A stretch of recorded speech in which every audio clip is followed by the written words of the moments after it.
अरे राशि बेटा, अच्छा किया जो सरप्राइज दिया बहू। राशि आई है, जरा चाय नाश्ता लगाना। जी मम्मी, अभी लगाती हूँ। ननद को देखते ही नीता के मन में गुदगुदी सी होने लगी थी। अच्छा हुआ जो कल रात विनीत से बात हो गई कि दीदी के रहने पर मायके जा सकती हूँ। यही सही वक्त है जब मौके पर चौका लगाया जा सकता है। मेरे बलबूते अपने मायके घूमने आ गई है और मेरे मायके की गलियां वीरान पड़ी है। बच्चों की गर्मी की छुट्टियां चल रही है तो क्यों ना मैं भी मायके हो आऊं। यही सोचती नीता चाय नाश्ता देकर अपनी पैकिंग में लग गई। जब शारदा जी की नज़र घड़ी पर पड़ी तो तब दिन के 12 बज चुके थे। बहू के कदम रसोई की ओर बढ़ते नहीं देखे तो वह स्वयं ही खाना बनाने आ गई। लगता है नीता की आंख लग गई। चल आज तेरी मनपसंद कड़ी बना देती हूँ। अरे माँ, तुम काम करोगी? भाभी कहाँ है?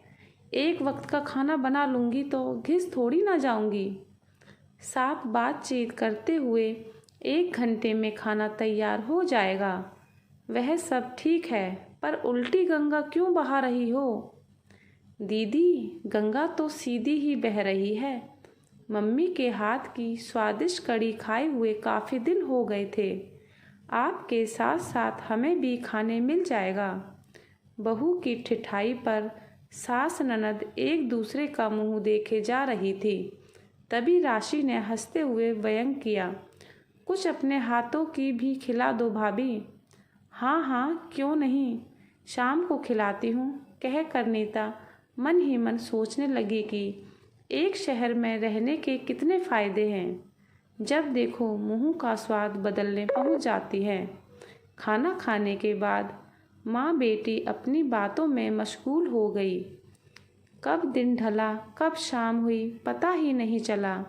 तभी कटे तरबूज के प्लेट के साथ नीता दाखिल हुई। वाह बहू, बड़ा अच्छा किया, फल ले आई। मगर मुझे तो चाय पीनी है भाभी, राशि ने कहा। इतनी गर्मी में चाय कौन पीता है?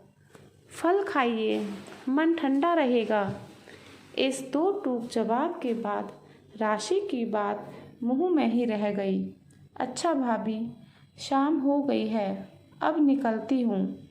आई है तो आराम से 1-2 दिन रुक कर जाइए दीदी। अरे नहीं, ऐसे कैसे रुक सकती हूँ? मेरा भी घर परिवार है, जिम्मेदारियाँ हैं। कैसी जिम्मेदारियाँ? बच्चे तो हॉस्टल में हैं, दिन भर अकेली ही रहती हैं आप। जीजा जी को यहीं बुला लीजिए। ऐसे भी बहुत समय से आप सबने फैमिली टाइम नहीं बिताया है। माँ पापा को भी साथ अच्छा लगेगा। और हाँ दीदी, मैंने पनीर और क्रीम मंगाकर फ्रिज में रख दिया है। रात के खाने में मलाई कोफ्ते बना लीजिएगा। विनीत को आपके मलाई कोफ्ते बहुत पसंद आते हैं। बहू, ऐसे कैसे काम करने बोल रही हो? राशि तुम्हारी ननद है। अरे नहीं माँ जी, मैं तो उनका सम्मान कर रही हूँ। इस घर पर दोनों भाई बहन का बराबर का अधिकार है, तो कर्तव्यों के निर्वाह से परहेज कैसा?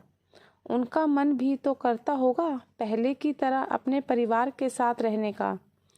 2 दिन साथ रहकर कितनी खुश हो जाएंगी। शारदा जी बहू के दलील के आगे हंसप्रद ही रह गई। अच्छा दीदी, मैं अपनी मम्मी पापा से मिल आती हूँ, तब तक आप यहाँ अपने मायके में आराम फरमाइए। आराम? आए थे हरि भजन को ओटन लगे कपास वाला हाल हो रहा था।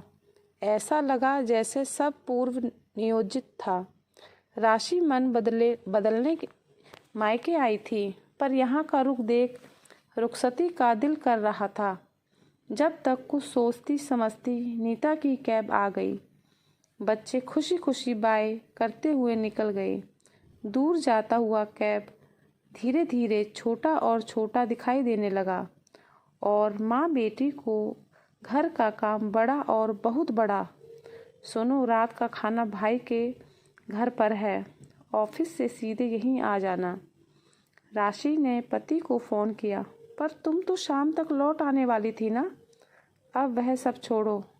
हाँ हाँ, लगता है पासा पलट गया। निशान चुटकी ले रहे थे।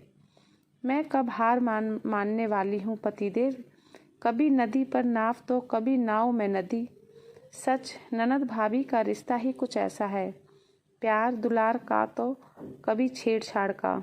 अधिकार अपने हिस्से और कर्तव्य शटलकार की तरह दूसरे की कोर्ट में डालते हुए कभी कभार पासा पलट ही जाता है। तो यह मुहावरा सच साबित होता नजर आता है कि तू डाल डाल तो मैं पात पात।